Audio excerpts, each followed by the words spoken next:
yang dikirim sebagainya.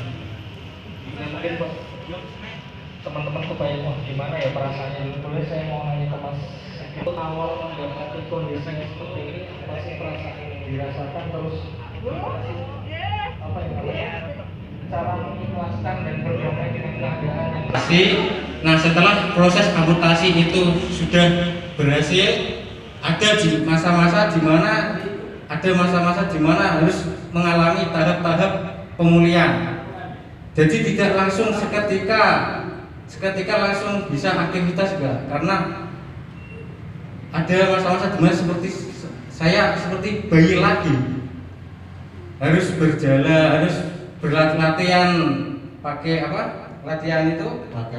Latihan kemandirian, duduk, kemudian berjalan beraktivitas sehari-hari, ngesot, lambat laut, sudah otot-otot sudah mulai menguat.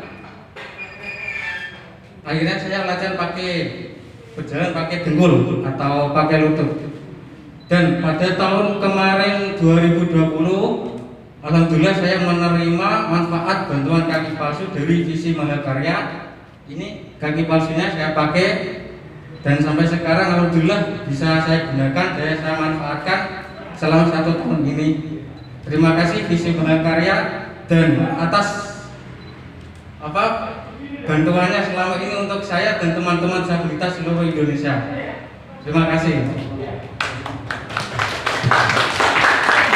Dari kisah dari Mas Sigit, mungkin selanjutnya boleh Mas Said menceritakan dulu di awal waktu setelah kecelakaan, terus bagaimana proses sampai akhirnya sekarang bisa bangkit kembali. Ya, maaf Pak, saya dulu itu kecelakaan tahun 2012 akhir, sebelum Lebaran Idul Adha, kurang dari 23 hari. Di situ siang hari saya kerja.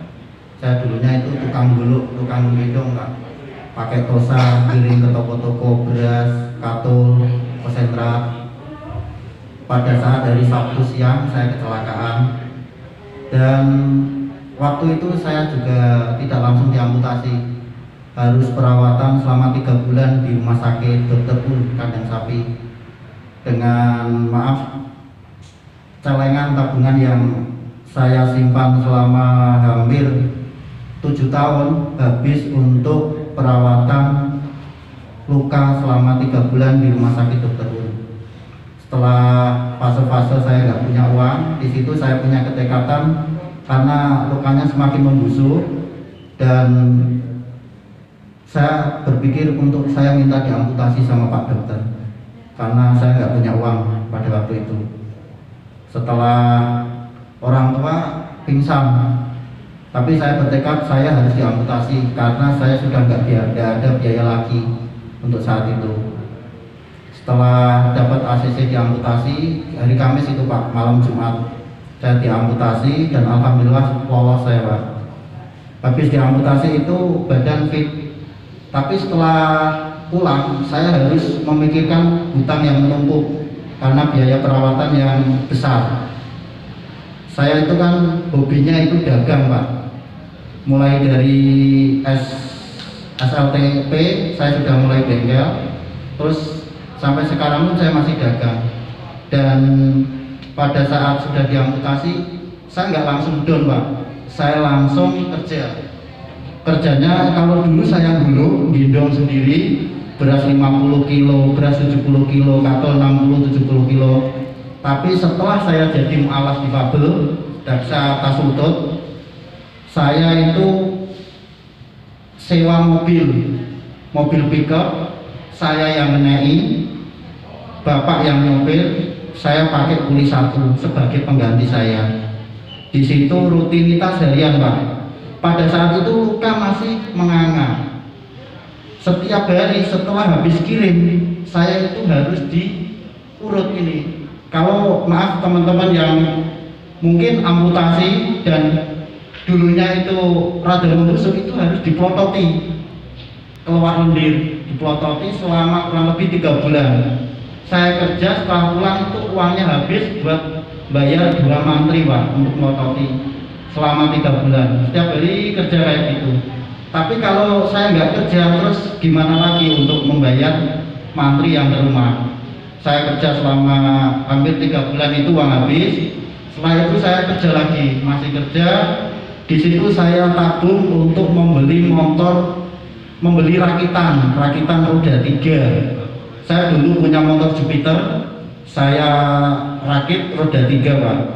Fungsinya untuk apa? Satu, kalau saya ngambil barang atau nawar barang ke penggilingan padi, itu biar cepat prosesnya. Jadi kita nggak telepon, tapi kita bisa lihat kualitas barang, kuantitas barang, dan kita bisa langsung ke konsumen atau pedagang untuk menawarkan barang dengan spek dari penggilingan sama gitu. Selama kurang lebih itu berapa bulan ya? 1 tahun. 1 tahun baru saya punya kaki palsu, Pak.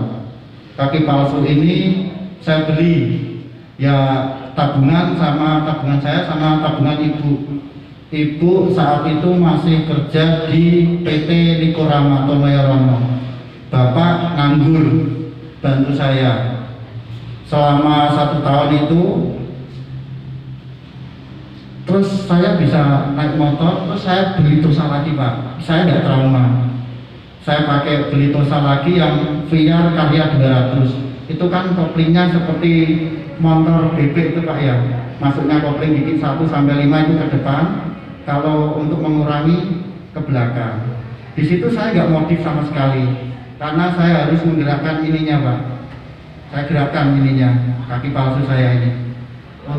Tapi kadang memang telat. Untuk di tanjakan kita harus berhenti dulu, ngoplingnya nanti dihabiskan sampai 1, baru kita jalan lagi.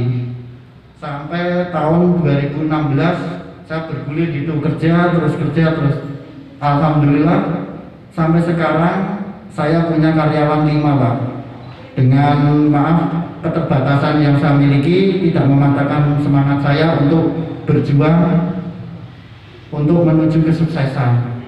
Di tahun 2016 setelah saya itu kerjanya sudah mulai terlihat, saya sudah bisa membayar mitra atau karyawan, saya membuat suatu kegiatan sosial yang berhubungan fokus pada satu titik difabel saudara saya.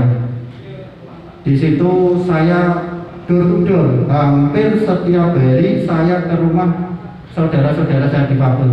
Bukan hanya yang jaksa, ada yang difabel berat, ada yang dalam gangguan jiwa juga ada, banyak. Ada yang difabel ganda. Saya kunjungan door-to-door, 1 rumah ke rumah sampai saat ini.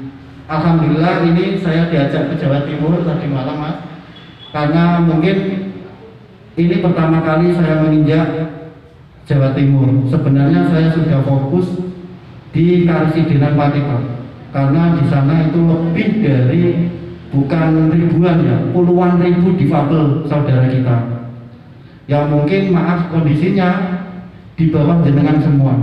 Saya sudah tahu satu-satu orangnya. Mungkin habis ini besok saya juga ada kegiatan yang berhubungan dengan difabel lagi, kita kunjungan ke rumah, wong jagong cerita, tapi nanti rutin, Pak. Jadi mereka itu merasa punya teman, tidak disingkirkan di masyarakat. Itulah kegiatan sederhana saya setiap hari kalau di sela-sela waktu kerja. Untuk kerjaan, alhamdulillah sekarang saya by sistem. Sekarang saya punya adik, jadi kita kan sekarang kan eranya digital, Pak ya. Kita pakainya WA group atau WA atau Facebook gitu, kita pasarkan barang dagangan kita. Terus nanti kalau kita WA posting WA status WA itu nanti kita nawarkan satu orang. Biasanya saya pakai ini, Assalamualaikum Pak, hari ini nambah apa? Itu setiap hari kayak gitu terus, Pak. Dan setiap hari alhamdulillah orderan lancar sampai saat ini. Padahal hampir setiap hari saya tinggal untuk kegiatan yang berhubungan dengan saudara-saudara kita. Ini saya juga kegiatan ini saya liput di liputan disabilitas, khusus memang untuk difabel, supaya saya ada dokumentasi kegiatan di sini bersama saudara-saudara saya di sini.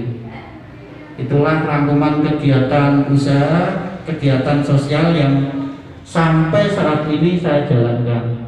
alhamdulillah bisa berbarengan dengan usaha saya Pak, karena juga membutuhkan, kalau kita keluar kan butuh biaya ya untuk bensin, kalau kunjungan kita ya ngajak keluar. Untuk saat ini saya pakai motor Karisma Pak, yang kursi roda masuk itu Pak, yang buat paraplegic kursi roda. Itu kemarin saya pengennya bawa motor tapi kejauhan ke sini. Saya di sini juga punya teman Pak dari komunitas DMI Difabel Magetan Indonesia, Pak Tejosel. Mungkin tadi pagi saya ketemu sebentar. Insya Allah kalau berkenan nanti siang saya berkumpul dengan sedulur-sedulur kita di sini bentar Pak nanti. Terima kasih Pak, itu sharing saya. Selamat. Said begitu juga aktivitasnya luar biasa, walaupun dengan keterbatasannya tetap nggak putus asa, terus berjuang. Kalau Mas Sigit boleh menceritakan gimana Untuk keseharian saya saat ini, kalau di bidang organisasi, saya bersama seperti Mas Said, karena kadang juga saya ikut Mas Said ke beberapa kota di sekitaran Kudus, ikut ke sosial, ikut silaturahim ke teman-teman disabilitas. Terus kalau yang di organisasi ya meliputi itu yang berhubungan dengan organisasi, seperti kadang ada bakti sosial juga, karena meskipun kita disabilitas, kita juga mempunyai jiwa sosial yang seperti teman-teman seperti Vima Karsia. Jiwa sosialnya itu gimana ya, kadang lebih erat gitu Pak. Nah, kadang kita bisa merasakan ada teman disabilitas di sana yang kondisinya baru mengalami kecelakaan misalnya, kita dapat informasi langsung. Kalau pada saat itulah kita ada waktu, langsung kita sambangi, kita kunjungi, kita berikan mereka motivasi agar tidak down. Misalnya kalau yang amputasi kedua tangan, kalau di Kudus itu amputasi kedua tangan yang sudah saya kunjungi, sudah saya silaturahim itu lumayan Pak. Ada sekitar 7 orang di Kudus sendiri itu. Nah, ada yang sudah bisa mandiri setelah saya kunjungi beberapa kali, ada yang masih memang butuh pendampingan.